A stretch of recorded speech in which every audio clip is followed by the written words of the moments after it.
Students welcome back. Last video લેક્ચરમાં આપણે ઇન્હિબિટર્સ વિશે મતલબ કે એક્ટિવેટર્સ વિશે ચર્ચા કરેલી. ઇફેક્ટર્સના બે ટાઈપ એટલે કે એક્ટિવેટર્સ એન્ડ ઇન્હિબિટર્સ. ઓકે, એમાં આપણે ઇન્હિબિટર્સ વિશે લાસ્ટ ટાઈમ વાત કરી હતી, જેની અંદર કીધું હતું કે ઇન્હિબિટર્સના મેજર 3 ટાઈપ્સ છે. ઓકે, સો આજના વિડીયો લેક્ચરમાં આપણે 3 ટાઈપ્સને ડિટેલમાં સ્ટડી કરવાના છે. Okay, so let's start.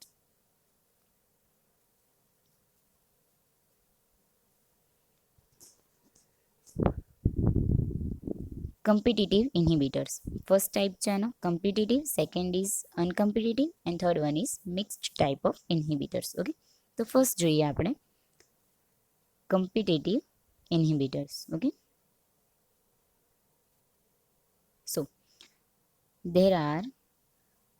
these are the inhibitors which can compete with the natural substrate of enzyme to bind at the active site. Okay, આ એવા ઇન્હિબિટર્સ છે કે જે એનો સબસ્ટ્રેટ છે, પ્રોપર એન્ઝાઇમનો જે સબસ્ટ્રેટ છે એની સાથે કમ્પીટ કરે છે અને બાઇન્ડ થઈ જાય છે સબસ્ટ્રેટ જે બાઇન્ડ થવો જોઈએ એની જગ્યાએ, રાઈટ? એની સાથે કમ્પીટ કરી અને નેચરલ સબસ્ટ્રેટ સાથે કમ્પીટ કરે છે અને બાઇન્ડ થાય છે એક્ટિવ સાઇટ પર. These inhibitors are structural analogues of substrate.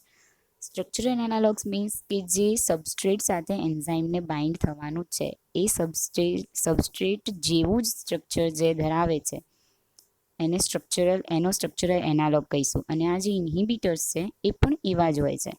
એ જે સબસ્ટ્રેટ આપણે બાઇન્ડ કરવાનો છે એન્ઝાઇમ સાથે એની સાથે એ સ્ટ્રક્ચરલ એનાલોગ જેવું જ સ્ટ્રક્ચર ધરાવે, મતલબ કે સેમ એવું જ દેખાય છે બટ એવું હોતું નથી રિયલમાં, રાઈટ?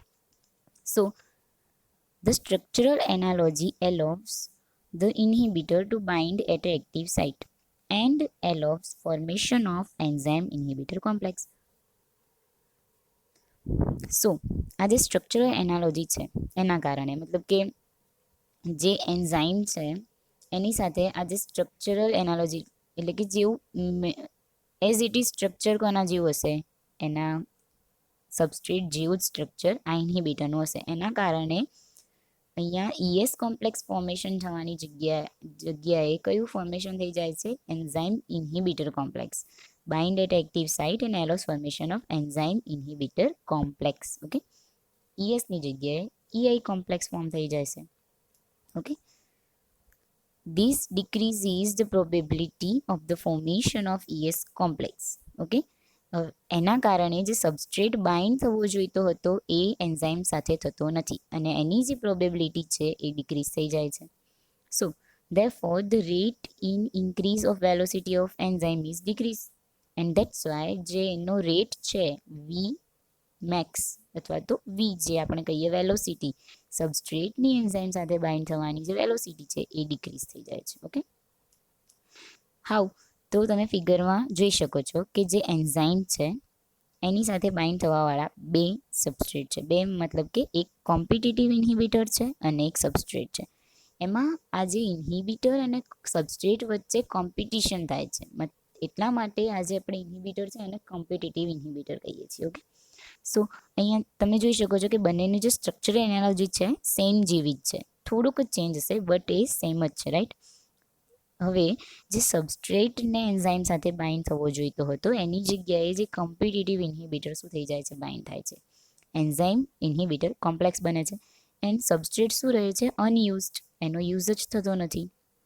ઓકે, એટલે કે જે ફિગર છે એ બતાવે છે તમને કે schematic presentation of competitive inhibition. Okay, and presence of competitive inhibitor ક્યાં છે? આ રહ્યો તમારો કોમ્પિટિટિવ ઇન્હિબિટર છે. Okay, inhibits formation of ES complex, એટલે કે આ એન્ઝાઇમનું સબસ્ટ્રેટ સાથે કોમ્પ્લેક્સ બનવું જોઈતું હતું એ બનતું નથી અને એન્ઝાઇમનું ઇન્હિબિટર સાથે કોમ્પ્લેક્સ બની જાય છે. ઓકે, એના કારણે આ સબસ્ટ્રેટ કેવો રહે છે? અનયુઝ સબસ્ટ્રેટ રહે છે એન્ડ કોઝિસ ઇન્હિબિશન ઓફ એન્ઝાઇમ. અને આ રીતે એ એન્ઝાઇમનું શું કરે છે? ઇન્હિબિશન કરે છે. Okay, the inhibition can be reverted by increasing the substrate concentration. એટલે કે આ જે ઇન્હિબિશન થયું છે કોમ્પિટિટિવ ઇન્હિબિશન એની અંદર કોમ્પિટિશન જો આપણે પણ કરવી હોય, મતલબ કે એની સામે આપણે પણ કમ્પીટ કરવું હોય, તો આપણે સબસ્ટ્રેટનું કોન્સન્ટ્રેશન વધારીને આ કરી શકીએ છીએ. ઓકે, એને રિવર્ટ કરવું હોય તો આપણે કઈ રીતે કરી શકીએ, તો કે આપણે સબસ્ટ્રેટનું કોન્સન્ટ્રેશન વધારીશું તો ઇન્હિબિટરનું કોન્સન્ટ્રેશન ઘટી જશે, એન્ડ ઇવેન્ચ્યુઅલી જે સબસ્ટ્રેટનું જે એન્ઝાઇમનું ઇન્હિબિટર સાથે કોમ્પ્લેક્સ બનતું હતું એ ડિક્રીઝ થઈ જશે, એ લો થઈ જશે, અને એન્ઝાઇમનું સબસ્ટ્રેટ સાથેનું કોમ્પ્લેક્સ બનવાની જે વેલોસિટી છે વધી જશે. ઓકે, સો આપણે એને એવી રીતે પણ કવર કરી શકીએ છીએ. Such inhibition therefore influence Km value of enzyme, right? Why Km વેલ્યુને ઇફેક્ટ કરે છે? Because what is Km value? The Km value is the affinity between enzyme and substrate. Okay, but અહીંયા શું થાય છે, જે એન્ઝાઇમ અને સબસ્ટ્રેટની એફિનિટી તો ડિક્રીઝ થઈ ગઈ ને, એટલા માટે એ કેએમ વેલ્યુને ઇન્ફ્લુઅન્સ કરે છે, કેએમ વેલ્યુને ડિક્રીઝ કરે છે. બટ વી મેક્સિમમ રિમેઇન રહેશે અનઅફેક્ટેડ. વાય? બીકોઝ વેલોસિટી તો ઇન્ક્રીઝ થવાની જ છે, એની સાથે ઇન્હિબિટર બાઇન્ડ થાય કે પછી સબસ્ટ્રેટ બાઇન્ડ થાય, ઓકે, એ અનઅફેક્ટેડ રહેશે. એક્ઝામ્પલ, તો કે મેલોનિક એસિડ છે એ સ્ટ્રક્ચરલ એનાલોગ છે સક્સિનિક એસિડનું. Okay, structural analogue of succinic acid inhibit activity of succinic dehydrogenase, એટલે કે જે સક્સિનિક ડિહાઇડ્રોજિનેસ છે એની સાથે બાઇન્ડ થવા માટે સક્સિનિક એસિડ બાઇન્ડ થવું જોઈએ, જેની જગ્યાએ મેલોનિક એસિડ બાઇન્ડ થઈ જાય છે, કે જે સક્સિનિક એસિડનું શું છે, સ્ટ્રક્ચરલ એનાલોગ છે. Okay, so this is the competitive inhibition. હવે આપણે સેકન્ડ વન જોઈએ, એ છે uncompetitive inhibition, inhibitors. Okay, many inhibitors interact directly with the functional group or active site, or may interact with other group on the enzyme elsewhere and interfere with the functioning of active site in such a way that conversion of ES complex into EP complex is interfere. Okay, આમાં શું થશે કે જે અનકમ્પિટિટિવ ઇન્હિબિટર્સ છે એ directly અથવા તો indirectly, એટલે મતલબ કે ડાયરેક્ટલી એ એન્ઝાઇમ સાથે ઇન્ટરેક્ટ કરશે, અથવા તો એ એના કોઈ પણ ફંક્શનલ ગ્રુપ સાથે એની એક્ટિવ સાઇટ ઉપર મેઇનલી એ શું કરશે, ફોકસ કરશે, અને એક્ટિવ સાઇટને ઇન્ટરેક્ટ કરી અને એની અંદર થોડુંક ચેન્જીસ આવી જશે, અને જેના કારણે જે ES કોમ્પ્લેક્સ બનવું જોઈતું હતું એ બનશે. ઓકે, બટ એનું EP કોમ્પ્લેક્સમાં એને ઇન્ટરફિયર કરી દેશે, એટલે કે ESનું EPમાં કન્વર્ઝન નહીં થાય અને એને નહીં થવા દે, મતલબ કે enzyme સબસ્ટ્રેટનું complex formation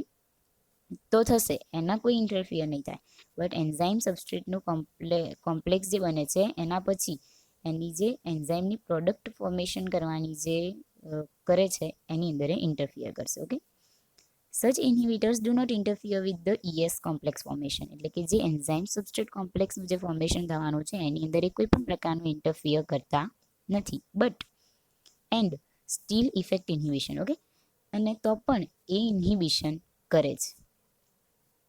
Therefore, such inhibitors are called uncompetitive inhibitors, right? એટલે કે ES કોમ્પ્લેક્સના ફોર્મેશનમાં એક જ પ્રકારનું કોમ્પિટિશન કરવા જતા નથી, બટ તો પણ ઇન્હિબિશન કરે છે, તો એને આપણે કહીશું અનકોમ્પિટિટિવ ઇન્હિબિટર્સ.